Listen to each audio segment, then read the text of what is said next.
Muy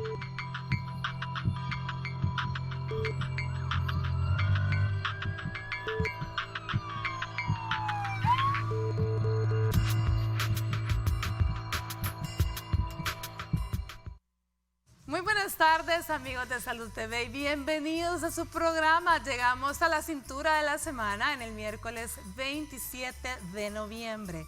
El tema del día de hoy es un tema interesantísimo porque todo el mundo tenemos temor de pronto al escuchar bacterias hospitalarias.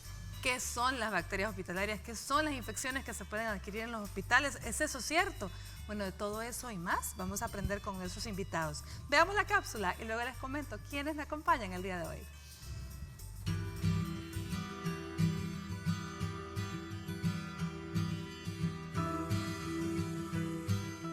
Las bacterias intrahospitalarias se contraen en los centros de salud y ponen en riesgo la recuperación de los pacientes. La mejor manera de combatir las infecciones es lavarse las manos y cambiarse la ropa todos los días. Las infecciones intrahospitalarias son una gran preocupación en el mundo, ya que se cuenta con poca información sobre las vías de contagio y los patógenos responsables que ponen en riesgo la vida de los pacientes. La mayoría de bacterias responsables de estas infecciones se encuentran en el medio ambiente y es a través de los médicos, enfermeras y personales de limpieza del nosocomio que estos patógenos llegan a parar en salas de cuidados intensivos y pueden penetrar a través de los catéteres o vías de suero que los pacientes necesitan. El área de cirugía también es considerada de bastante incidencia para estas infecciones, ya que se trabaja con cortes en la piel. Si quieres conocer más sobre las bacterias hospitalarias, quédate en sintonía de Salud TV y nuestros invitados abordarán el tema.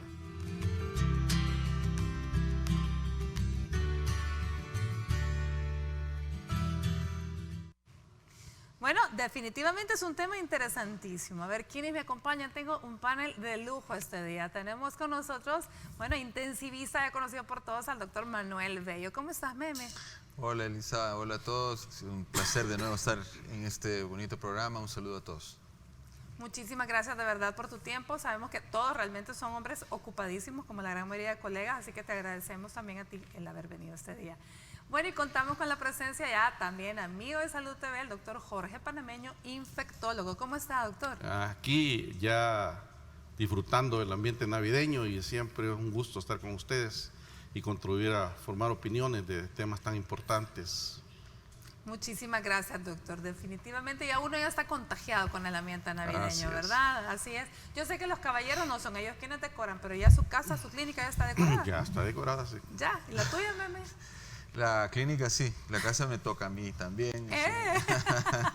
Bueno, mira, no es común, pero qué bueno, Sí, te no. felicito entonces. Y por supuesto le damos la bienvenida cirujano endovascular, ¿verdad?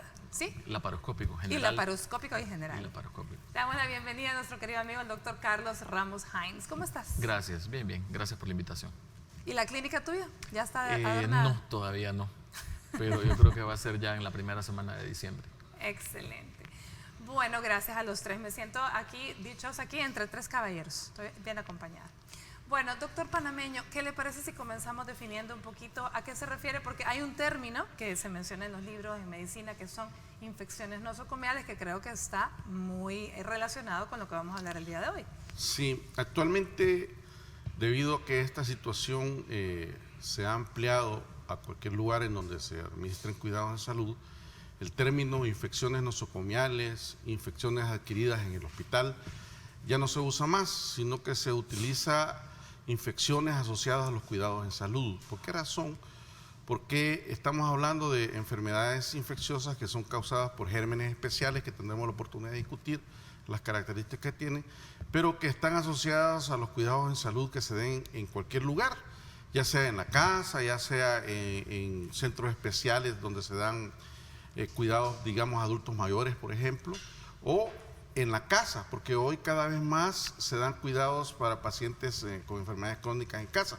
Entonces, en el medio, y esto discutiremos más adelante, cuál es el vehículo más frecuente, vemos personal de salud que podemos servir como vehículos para andar diseminando bacterias de un lugar a otro. Y entonces una bacteria de un hospital puede terminar en la casa de un paciente a quien se le suministra terapia respiratoria o curación de una herida operatoria o cuidados en salud en general, y por eso hoy el término que se usa es infecciones asociadas a cuidados en salud. Infecciones asociadas a los cuidados de salud, muy bien. Entonces el término ya nosocomial o enfermedad adquirida en el hospital ya no existe. Ya es anacrónico, ¿verdad? Okay. Quizás también vale la pena mencionar de que cuando se habla de este tipo de infecciones, todo el mundo automáticamente piensa solamente en los pacientes, pero también este tipo de infecciones abarca al personal de salud. Así es. Entonces nosotros estamos expuestos, de hecho, a infectarnos también de este tipo de Lo bacterias. cual es realmente serio, porque nosotros vamos creando también resistencia a un montón de bacterias o de virus incluso, y cuando finalmente uno se nos viene a pegar, esas son las infecciones de verdad más duras Así de es. tratar, ¿cierto, Nene? Sí, no, la verdad que este es un problema no solo, digamos, nacional, sino que a nivel mundial. Los gastos que un paciente con una infección con bacterias o microorganismos asociados a la salud son muy altos. O sea, no es lo mismo que un paciente esté ingresado en una unidad o un servicio hospitalario por una infección de la comunidad, o sea, bacterias que usualmente se adquieren en la comunidad, a que esté ingresado con una bacteria de origen nosocomial o hospitalario. ¿Por qué digo esto? Porque la cantidad o el tipo de bacterias que hacen estas infecciones demandan medicamentos más caros. Obviamente, porque esto implica no solo un medicamento, sino que incluso 2 o 3 o 4 antibióticos para un solo paciente y un solo germen. Porque lo que tú dijiste, las bacterias hospitalarias o adquiridas en el hospital generalmente tienen resistencia a los antibióticos que son de uso común, ¿verdad? Entonces sí, actualmente a nivel mundial hay un warning, hay una alerta para este tipo de pacientes que adquieren este tipo de infecciones, y tenemos que ser muy metódicos en el momento de tratarlos. Y bueno, como casi todo en medicina, debe ser también incluso tratado multidisciplinariamente, ¿verdad? Entonces sí, es un problema muy grande a nivel mundial. Y quizás también quisiera yo agregar esto porque antes que se nos vaya a olvidar, pues más adelante en el programa, mucho de lo que se deriva en todos estos problemas de resistencias bacterianas y que cada vez sea más difícil tratar las infecciones, tiene que ver con el uso indiscriminado de antibióticos y con la automedicación de los pacientes. Muchas veces los pacientes tienen una fiebre o tienen un dolor de garganta, un dolor de garganta, un poquito de mocos, y se empiezan a meter antibióticos que se los recomendó la vecina, la comadre, la tía o incluso ellos mismos, basados en experiencias previas.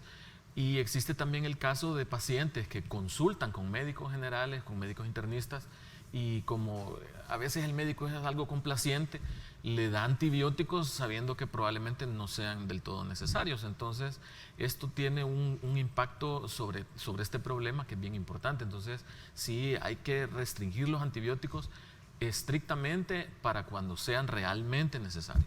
Ahora, ¿sabían ustedes que hay algunos expertos internacionales que consideran que el problema más grave es el uso industrial de antibióticos? ¿A qué me refiero? Es mucho más grave que lo que hacemos los médicos, que tenemos una parte importante en esto. Pero ¿sabían ustedes que, por ejemplo, en la producción avícola, para que esos pollos sean gorditos, grandes, galanes, musculosos, galanes, les dan antibióticos? Y esteroides. ¿Verdad? Y otras cosas más, pero los antibióticos, sobre todo las quinolonas, han estado siendo utilizadas en este campo y en otros.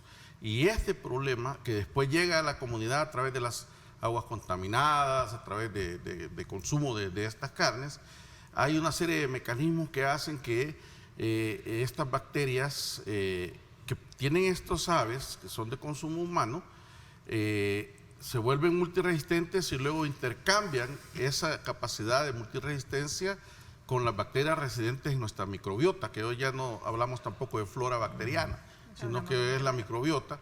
Intercambian a través de mecanismos genéticos la información de resistencia a antibióticos, y así se va generando este fenómeno que hoy por hoy ha hecho que en el año 2016 la OMS declarara una alerta mundial, que es lo que decía el doctor Bello, en relación a que se considera que el fenómeno está agravándose cada vez más y se han formulado varias formas de combatir esta situación. Por ejemplo, el declarar a los antibióticos patrimonio de la humanidad y protegerlo con leyes específicas sobre su utilización, crear mecanismos estrictos en los hospitales y en la industria para prevenir que se utilicen ya los antibióticos de esta manera en que se han venido utilizando, porque se avecina una crisis seria en el sentido de que la industria farmacéutica internacional que desarrolla nuevos medicamentos cada año invierte menos en el desarrollo de nuevas moléculas, y esto nos pone de cara a problemas muy graves. Yo he tenido ya situaciones en que he enfrentado bacterias como la Pseudomonas aeruginosa, que más adelante hablaremos de 21 antibióticos probados, 21 antibióticos resistentes, en donde ha tenido que... 21 antibióticos resistentes. La pluriresistencia, que ya hablaremos más adelante de lo que eso significa. Y entonces nos va a colocar frente a una situación en donde la mortalidad por este tipo de bacterias puede ser, por infecciones causadas por estas bacterias, hasta el 40% o más, sin que podamos hacer nada nosotros por el paciente infectado con este problema. Muy bien. Antes se decía que si 48 horas después de haber usted ingresado a un centro de salud, a un hospital o a una unidad de cuidados, usted obtiene una infección completamente diferente, esto realmente es una enfermedad adquirida a los cuidados de salud. Siempre y cuando no haya estado en incubación, ¿verdad? Antes de que se presente. Pero lo cual es bien difícil también saber si estaba en incubación. A ver, hay periodos de incubación conocidos para, por ejemplo, fiebre tifoidea. Alguien puede llevar incubada una fiebre tifoidea, ingresar al hospital por otra causa.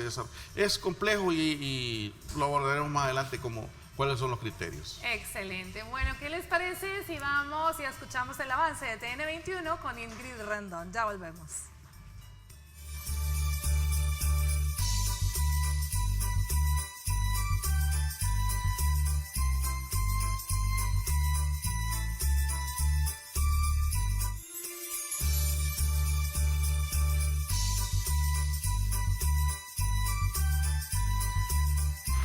La Navidad es un momento mágico de compartir, de dar amor y de ser solidarios con todas las personas que nos rodean. Mi saludo especial es para toda mi familia, a la que amo muchísimo. Como parte del staff de Salud TV, les deseo que tengan felices fiestas y que disfruten al máximo.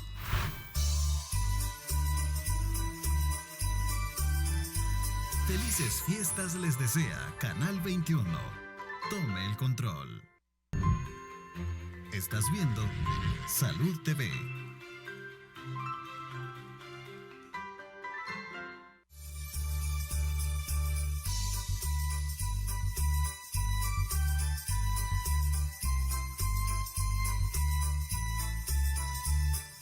Que el pronóstico del día no te detenga. Cambia el clima de la gripe con Virogrip, el tratamiento para gripe y tos. Salud, Caridad Vijosa. Bueno, en este día estamos hablando de las bacterias hospitalarias. Le preguntamos a la gente en las calles de qué forma podemos evitar esas infecciones que están asociadas a los cuidados de salud. Y escuchamos qué nos dijeron.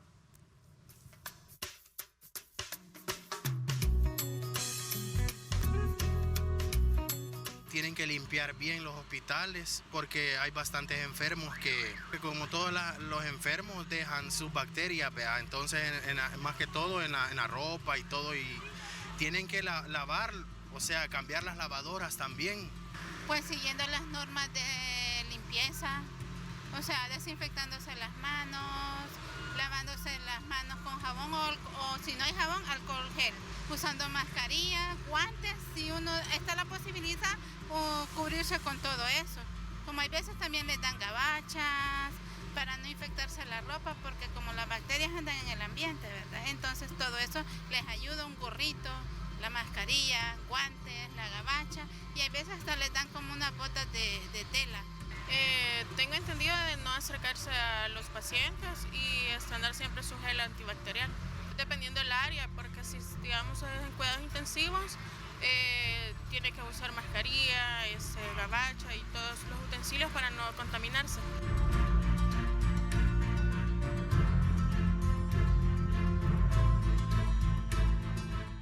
Muchísimas gracias por las respuestas al sondeo. Definitivamente nos gusta, nos encanta escuchar esas respuestas tan acertadas. Cada día la gente está de verdad aprendiendo más sobre salud y sobre los cuidados.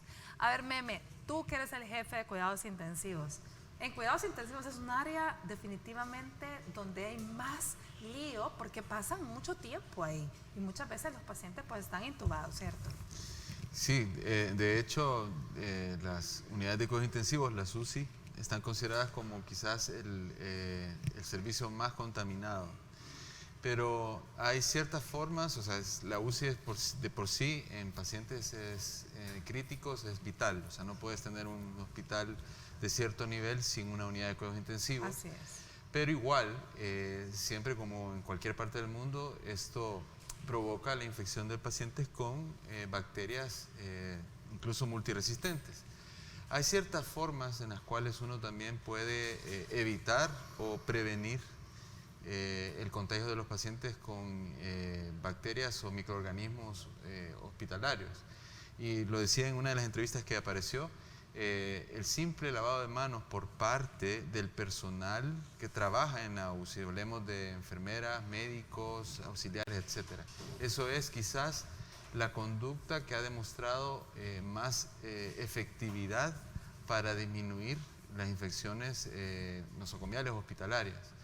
De ahí otros métodos que nosotros le decimos de barrera, en el sentido de infecciones como mascarillas, gabachones, etcétera. Las zapateras, incluso que mencionaba una de las señoras. O sea, sí puede contribuir, pero quizás el método que más ha demostrado que puede prevenir este tipo de infecciones es que el personal de salud nos lavemos las manos.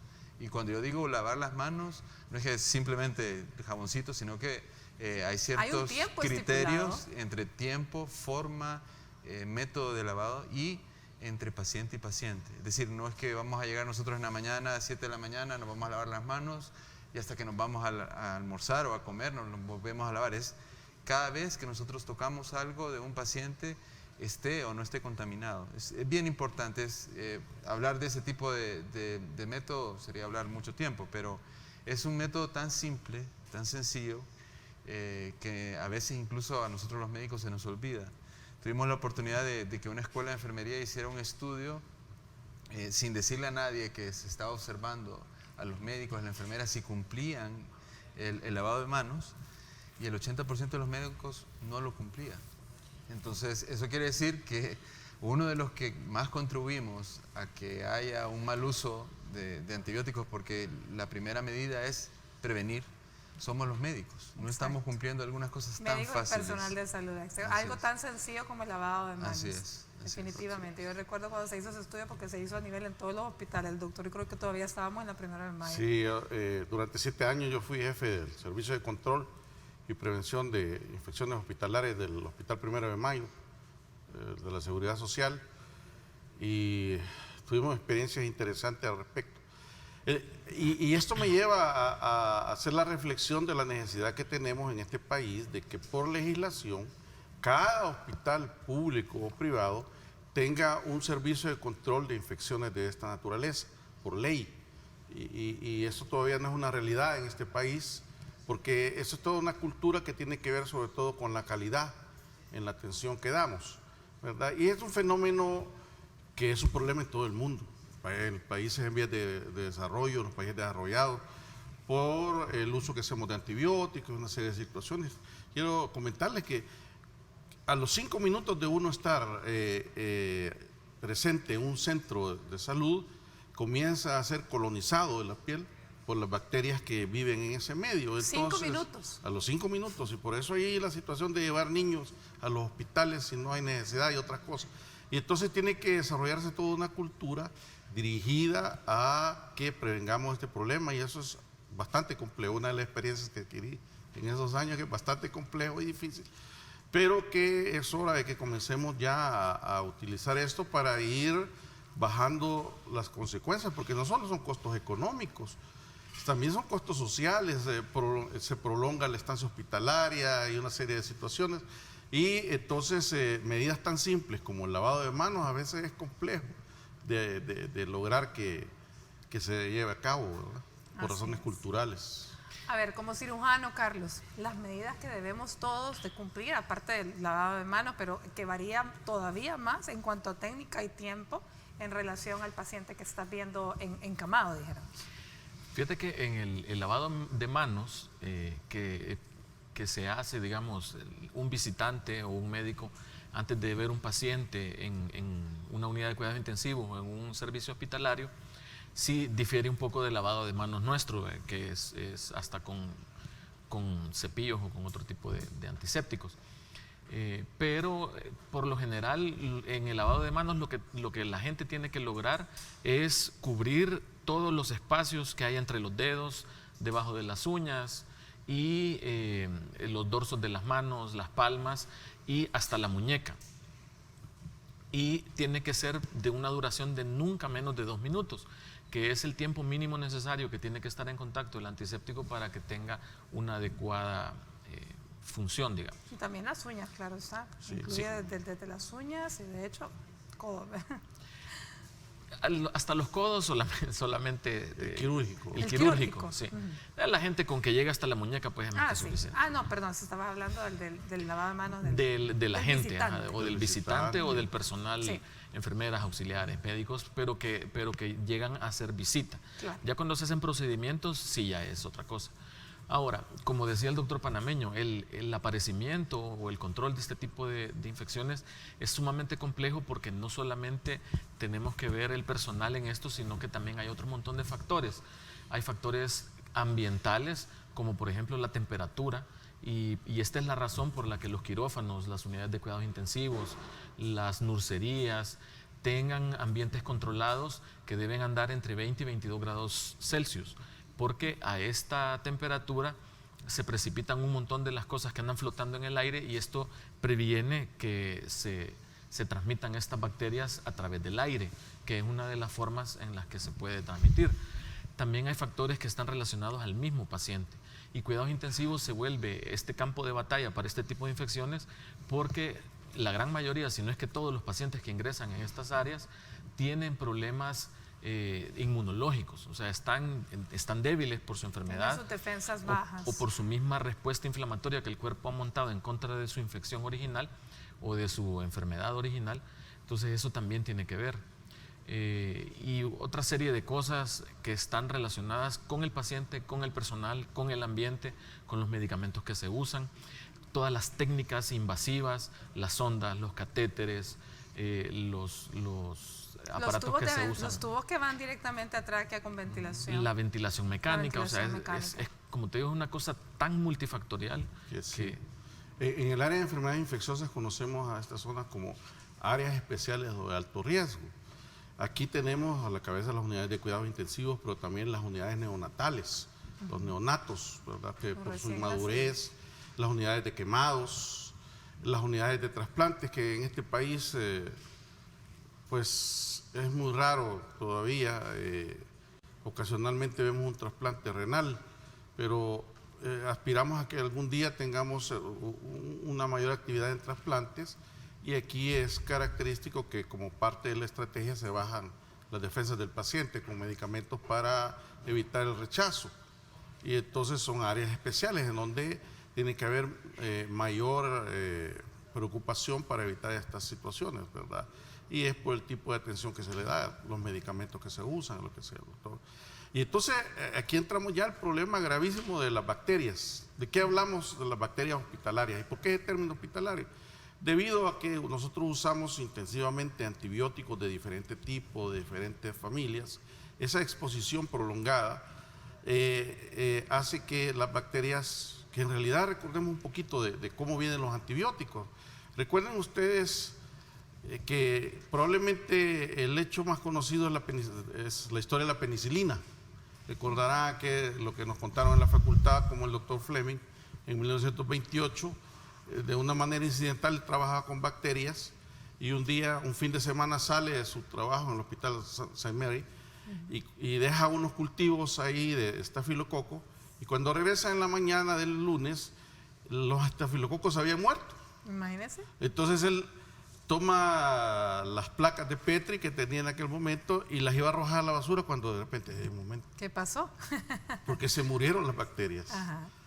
Y entonces cuando va a verlas, se da cuenta que se habían contaminado con un hongo que se llama Penicillium notatum, que Y de ahí fue que produce surge. la penicilina, y el resto es historia. El resto es La maíz. situación es que las bacterias han estado en este contacto con hongos a lo largo de millones de años, y eso hace que genéticamente tengan la capacidad de desarrollar resistencia ante cualquier sustancia que el ser humano produzca como antibiótico. Bueno. Y ahí son las cosas que generan estas. Una de las preocupaciones de toda la gente y la población en general cuando va a ser intervenida quirúrgicamente es, bueno, pero ¿y no me puede dar una infección que la pueda llegar a adquirir al quirófano?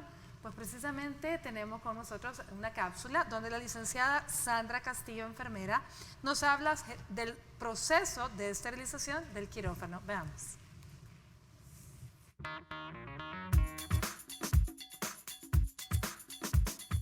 Hola amigos de Salud TV, soy Sandra Yandira Castillo, enfermera de sala de operaciones del Hospital Centro Ginecológico. Este día vamos a hablar sobre el tema de esterilización de quirófanos. Nosotros aquí en sala de operaciones preparamos nuestro material. Preparamos 2 cubetas con agua y detergente, 2 cubetas con agua, 2 cubetas con nuestro desinfectante. Luego utilizamos 2 escobetones que les ponemos una compresa limpia y seca, las humedecemos y comenzamos por lavar nuestras paredes de lo vertical hacia la mitad. Y con un cepillo le ponemos el agua con detergente, después hacemos el procedimiento en las paredes del quirófano con agua, después pasamos el otro cepillo con nuestro desinfectante, seguimos el procedimiento luego de la mitad de la pared hacia abajo, vea que es la otra mitad la más contaminada, y hacemos el mismo procedimiento. Después lavamos los estantes, ¿verdad? Comenzamos primero por los estantes, ¿verdad? Que es lo menos contaminante. Después nos pasamos a la mesa quirúrgica y de último terminamos con los basureros, de lo limpio a lo contaminado. Y ahí le damos 20 minutos a la solución desinfectante para que haga su efectividad. Y ya cuando ya están los 20 minutos, ya todo está, lo limpiamos, ¿verdad? Con las compresas estériles y ya equipamos el quirófano, ¿verdad? Para que ya esté listo para cualquier procedimiento quirúrgico. Quiero recalcarles que cada hospital tiene su protocolo como lavar los quirófanos, ¿verdad? Para evitar infecciones transmisibles nosocomiales, ¿verdad? Soy enfermera de sala de operaciones del Hospital Centro Ginecológico y nos vemos a la próxima.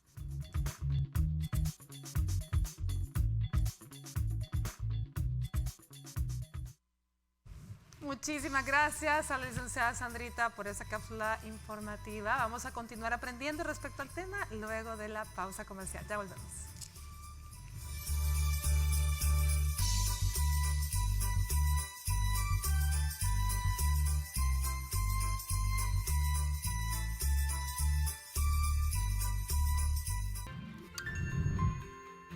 Estás viendo Salud TV.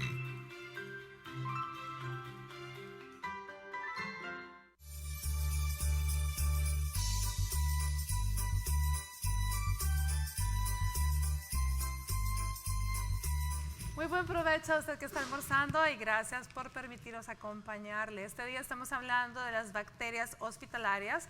Si usted tiene preguntas respecto al tema, ya sabe por dónde puede contactarnos. Estamos aquí con la página de Facebook en la cual tenemos nuestra dinámica para que haga sus preguntas y podamos resolver sus dudas junto con nuestros invitados. Lo único que tiene que hacer es entrar a la página de Facebook y ahí está la dinámica. Y bueno, también tenemos nuestro WhatsApp disponible para las preguntas que usted desee hacer. Pero ¿será que la alimentación nos puede ayudar de alguna manera a prevenir las infecciones o enfermedades asociadas a los cuidados de la salud en los hospitales? Veamos la siguiente nota de Food Style.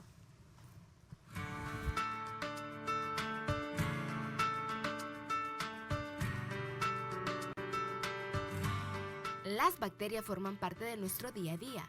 Al pensar en ellas, visualizamos casi al instante las clásicas infecciones o esas enfermedades asociadas que todos hemos experimentado alguna vez.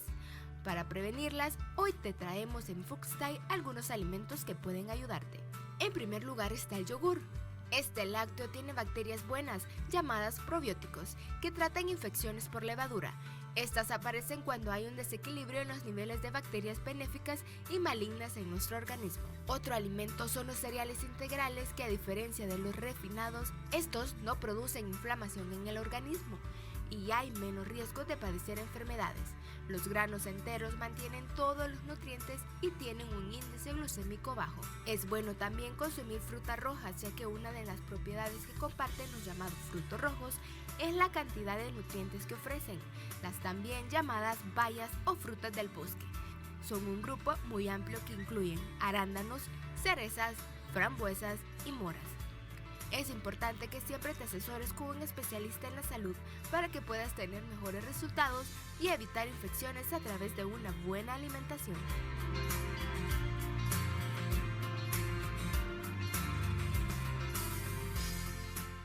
En definitiva, la buena alimentación, un estado nutricional adecuado, ya lo mencionaba el doctor Ramón Hayes, que también es parte de las condiciones en las cuales el paciente colabora para evitar, ¿verdad?, obtener estas. Ahora bien, doctor panameño, en cuidados intensivos, como ya decíamos con Meme, hablábamos de los tubos estos que van a la ventilación mecánica. ¿Cuáles son las bacterias que podemos encontrar con mayor frecuencia en estas zonas y cuáles son las complicaciones? Además del tubo endotraqueal, que está asociado a un problema muy grave que se llama neumonía asociada al ventilador, hay otros como las sondas vesicales, los tubos endovasculares, ¿verdad?, que están asociados a, según sea la zona. Por ejemplo, en el caso de la intubación endotraqueal, lo que tenemos es una comunicación directa entre el medio ambiente y los pulmones a través de los bronquios, porque el tubo va directamente a los bronquios. Entonces funciona, digamos, como un tobogán. Si las manos de alguien no están apropiadamente protegidas, lavadas, con el uso de guantes y otras medidas de barrera, el contacto va con el tubo o con las sondas de aspiración que se utilizan va a hacer que lleguen directamente hacia los pulmones estas bacterias, que hay de diferentes tipos. Generalmente solemos clasificarlas entre gram negativos y gram positivos por un aspecto de laboratorio, por una tinción que se hace. Y tenemos la emergencia, y en los casos de las sondas vesicales, también tiene que ver con las manos y la microbiota que tiene de las vías de los genitales. Y en el caso de los tubos endovenosos, con las bacterias de la piel. Pero en general tenemos una lista de bacterias que han sido denominadas superbacterias, dentro de las cuales tenemos gram negativos como la Pseudomonas aeruginosa, Staphylococcus aureus, Acinetobacter baumannii, Klebsielas de diferentes tipos, particularmente neumonía, y una serie de bacterias, la E. coli, Escherichia coli, que es un dolor de cabeza en el mundo entero, sobre todo en vías urinarias, y que ya tenemos reportes en donde hay países con bacterias que no responden a ningún antibiótico. Y entonces cada uno, los gram positivos, estafilococo, enterococo, son bacterias que realmente dan dolor de cabeza. Tan así es la situación y tan escasos son los antibióticos que hay, es que actualmente se está trabajando en vacunas. Ya hay en desarrollo vacunas para Pseudomonas aeruginosa y para Staphylococcus aureus, porque los antibióticos, como hemos comentado antes, se desarrollan menos, son muy caros. Hay un antibiótico de reciente diseño que su tratamiento diario cuesta $5,000, la dosis del antibiótico del día. Puede imaginar 10 días de esto. Entonces este es un problema sumamente complejo, y quisiera aprovechar también para hacer un comentario de algo que está afectando gravemente la salud de los salvadoreños. Quisiera que me escucharan. La ley de medicamentos que tenemos vigente actualmente ocasionó que la mayoría de compañías productoras que desarrollan nuevos medicamentos abandonaran el mercado nacional, y tenemos que en los últimos 5 años se han desarrollado por lo menos 10 nuevos antibióticos, varias vacunas de gran importancia, como una muy buena que se ha desarrollado contra el herpes zóster, que no han llegado ni van a llegar al país mientras esta ley se encuentre vigente en los términos actuales. Un llamado para nuestros legisladores para que nos ayuden en ese punto. Excelente. Bueno, vámonos a una pausa comercial y continuamos con el programa. Luego vamos a leer sus preguntas. Ya volvemos.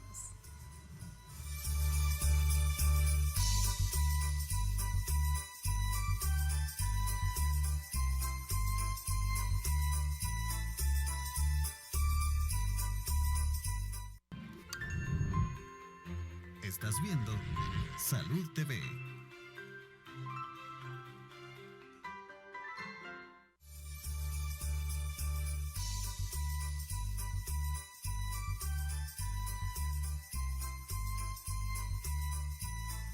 Continuamos con nuestro programa. Estamos hablando de las bacterias hospitalarias, la forma en la que podemos accesar a este tipo de enfermedades asociadas a los cuidados de salud. ¿Tú querías agregar algo? Sí, es que el doctor panameño habló del mecanismo por el cual a través de las manos del personal estas bacterias pueden alcanzar el contacto con el paciente y colonizarlo y luego infectarlo. Pero también existen otras formas. Por ejemplo, a través del aire es otra forma en la que las bacterias pueden llegar o alcanzar al paciente. Pueden alcanzarse también por contacto directo con fomites, o sea, los utensilios del personal del paciente. Platos, vasos, tenedores. Y hay otro mecanismo también, que es que las mismas bacterias del paciente que están en un lugar probablemente lejano, translocan, o sea, viajan de un lugar a otro a través de la sangre o también por contigüidad, y estas bacterias que en un lugar, por ejemplo, dentro del intestino son normales, cuando logran alcanzar el riego sanguíneo y llegar a lugares lejanos como el pulmón o el cerebro, ahí sí provocan una infección que puede ser realmente grave, pues. Muy bien. Bueno, vamos a dar lectura a sus preguntas, las que nos han hecho llegar a través de nuestro Facebook. Veamos, por favor, si producción nos regala las preguntas para poderlas resolver. Muy bien, tenemos a Elina Campos, nos pregunta, ¿son tratables estas bacterias hospitalarias? También tenemos a Flor Bella, y si una persona va solo a sacar una cita, ¿se puede contagiar de una bacteria y tener una sinusitis por todo lo que respira? Buena pregunta. Erika Olmedo de Gómez nos dice, ¿esas bacterias se dan solamente cuando el lugar no está esterilizado o se dan solamente por el tipo de lugar? ¿Y qué tipo de bacterias son las que se producen en ese ambiente? Bueno, muchísimas gracias a las tres. Realmente vamos a ver, respondamos la última, Carlos, comenzamos contigo. Bueno, para contestar esa última, es importante aclarar que lo que logra a nivel de esterilización, o sea, que realmente está estéril y que hay una ausencia completa de bacterias, solamente se puede lograr en los instrumentos, no se puede lograr en las superficies ni en el personal. Eso es lo que se le llama esterilizar. O sea, esterilizar es que se eliminan completamente bacterias, esporas, hongos y todo lo que pueda haber, pero eso solo se logra con instrumental. En las paredes, los pisos, las mesas de las mesas y todas esas cosas, las camillas, lo que se logra es una desinfección de alto nivel solamente. Y en esta desinfección de alto nivel pueden sobrevivir algunas bacterias, algunas esporas, algunos hongos, algunas cosas, y estas ser responsables de algunas de estas infecciones. La pregunta de la señora también iba encaminada hacia que depende del tipo de lugar, o si en todas partes del mundo van a haber ese tipo de bacterias. En todos lados del mundo hay este tipo de bacterias. Así que eso es bien importante que les quede claro. La otra pregunta, que si yo con solo ir a sacar una cita me puedo contagiar, doctor. Sí, en caso de agente, hablaba el doctor Ramos Hines sobre que también nosotros, los trabajadores de la salud, estamos expuestos a riesgo, y precisamente cuando hablamos de agentes transmitidos por el aire, el caso de los virus, uno puede pescar en un centro de salud una influenza, ¿verdad? Especialmente ahora que hay muchos casos. Y luego generar en otras situaciones, ¿verdad? Hay otros agentes que van por el aire un poco más raros que usted va a sacar una cita, pero ahí junto a usted va a haber un montón de gente tosiendo, estornudando, y ahí vienen los riesgos. Ahí es donde viene nuestro papel como ciudadanos, como personas, ¿verdad? Definitivamente el lavado de manos, el utilizar, taparnos la boca, el no toser y esparcir todas las bacterias, porque desde ahí tenemos que comenzar. Bueno, Meme, ¿qué indicaciones son importantísimos? El papel del visitante a la unidad de cuidados intensivos, por favor. Ese es un buen tema. O sea, es decir, yo sé que uno tiene la ansiedad de ir a ver a su familiar, de entrar, de de charlar con él si es posible, pero se debe de cumplir todo lo que esté estipulado, porque así como acabamos de mencionar en alguna intervención, nosotros como visitantes, como médicos, como enfermeras, somos el vehículo preferido de las bacterias para infectar a otros pacientes. Entonces, se debe de cumplir todas aquellas indicaciones que buscan la prevención de las transmisiones de estas infecciones y, en lo posible, no tocar a los pacientes, especialmente en las unidades de cuidados intensivos. Yo sé que hay una tendencia a humanizar, pero hasta que no tengamos todos los instrumentos y etcétera, lo que se ocupa para la prevención de este tipo de infecciones, hay que cumplir.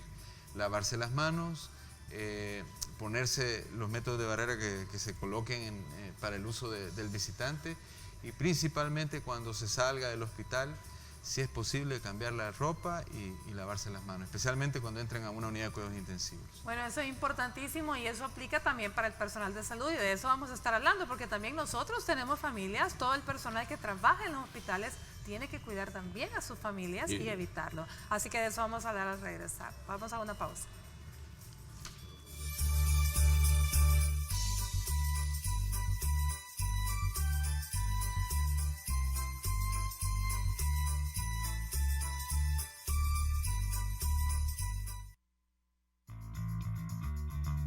Salud TV presenta un mensaje de mujeres para hombres. El cáncer de próstata es el segundo cáncer más frecuente en la población masculina. 1 de cada 9 hombres puede ser diagnosticado con este tipo de cáncer. Si la detección es temprana, puede ser completamente curable. Si tienes más de 40 años, hazte tu chequeo, no esperes más. Unos segundos pueden hacer la diferencia. Este es un consejo de Salud TV. Felices fiestas les desea Canal 21. Tome el control. Estás viendo Salud TV.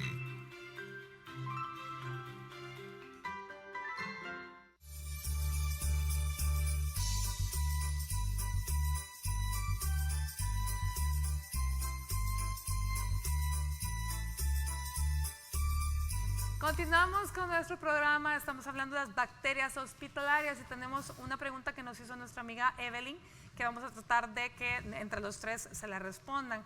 Era una pregunta compuesta de 3 partes. Una preguntaba ella, ¿en qué parte de los hospitales es más factible que me contagie con una de estas bacterias?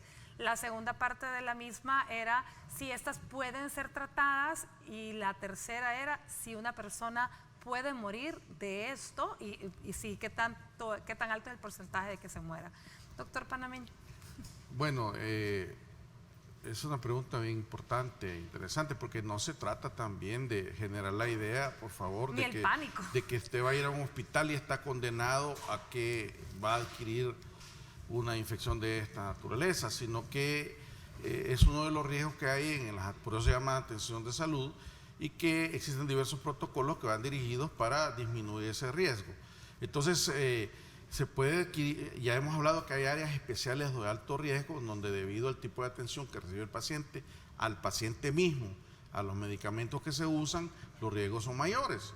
Hablábamos las unidades de cuidados intensivos, las unidades neonatales, unidades de quemados, unidades de oncología, donde hay pacientes con quimioterapia, bajo quimioterapia y otro tipo de cosas donde el riesgo va a ser mayor. Pero obviamente si se utilizan los protocolos y se hace caso de las indicaciones, es otro problema de las indicaciones que hay muchas veces con rótulos donde dice, mire, tome tales y tales precauciones, estos riesgos se disminuyen notablemente. La mortalidad o letalidad asociada a infecciones por bacterias de carácter hospitalario es mucho mayor, muy alta, hasta el 40%, como decía, en determinadas, por ejemplo, el enterococo vancomicino resistente, que es un problema muy grave en las unidades de hemodiálisis, que por cierto son otro sitio de alto riesgo, porque hay contacto con catéteres y el proceso de sangre, proceso de hemodiálisis, que son de muy alto riesgo y por eso son de un trabajo muy especial. Eso tiene una altísima mortalidad y otras cosas. Entonces, en general, hay mayor mortalidad, son más difíciles de tratar, son más caras y constituyen una alta carga para cualquier sistema de salud. Ahora, para tranquilidad de la amiga que hizo la pregunta, para que una infección de estas te dé, tenés que estar susceptible. O sea, tenés que tener defensas bajas, tenés que tener un mal estado nutricional o tenés que tener algo en tu organismo que esté debilitado que permita que la infección pues te haga presa de ella. Una persona que esté por lo demás saludable no debería de infectarse. Podría colonizarse, pues, pero no debería de poderse infectar tan fácilmente. Entonces también pues no es tampoco de crear pánico. También la amiga preguntaba los síntomas que le podían dar alerta, pero realmente también eso es bien difícil. Pero abonando a lo que dicen los colegas, la verdad que se resume, creo yo, en una sola frase. Si usted no tiene que ir al hospital, no vaya. Y la otra cosa es que también si usted tiene una gripe, si usted toma medicamentos para las defensas, si usted padece alguna enfermedad, tampoco, si no hay necesidad de ir, mejor no vaya. Y la otra cosa que mencionaba en la pregunta, no lleve niños. Otra cosa bien importante, estas enfermedades infecciosas ¿son tratables? Sí, son tratables. Pero entre menos utilicemos los antibióticos y entre más juiciosos seamos para el uso de las mismas, la resistencia a estos medicamentos va a bajar y posiblemente la mortalidad mejore. Pero sí son tratables. El problema es cuando el paciente ya viene tratado en otros centros hospitalarios. Como decimos, ya viene toreado. Correcto. Y gente que no tiene la experiencia para el uso de medicamentos de tan alta gama, que empieza a utilizar, cambia de antibiótico de un día para otro, entonces crea la resistencia y ahí es donde nosotros nos vemos en problemas. Vemos bacterias que son multiresistentes y tenemos que utilizar 4 o 5 antibióticos y los antibióticos, como cualquier medicamento, tienen efectos adversos. Entonces esto también contribuye a que la evolución del paciente posiblemente no sea la que nosotros esperamos. Entonces, esas dos cosas. Uno, si no tiene nada que ir a hacer al hospital, no vaya. Y segundo, es que sí son tratables, pero tienen que ser tratados por un equipo que sepa cómo tratar y el manejo de estos pacientes ya infectados. Para evitar incrementar los problemas serios. Llamaba lavado de manos de todo el personal y de toda la gente en general. Hay un principio interesante que diré después de que el doctor... Decía el doctor William Osler: agua, jabón y sentido común son los mejores desinfectantes. Agua, jabón y sentido común, muy bien. Sí, el lavado de manos previene 30-40% de estas infecciones, entonces solamente eso, de hacerlo bien, con suficiente agua, suficiente jabón. Bueno, caballeros, de verdad que ha sido un placer tenerlos por acá. Hemos aprendido muchísimo. Muchas gracias por habernos acompañado. Gracias a ustedes por su fiel sintonía. El día de mañana estaremos hablando de otro problema de mucha actualidad que nos tiene preocupados a todos, y es precisamente la influenza H1N1, así que no se lo pierdan. Por hoy les deseo que tengan una linda tarde, que se queden con Ingrid Rendón en esta edición del mediodía de TN21 y que Dios me lo bendiga.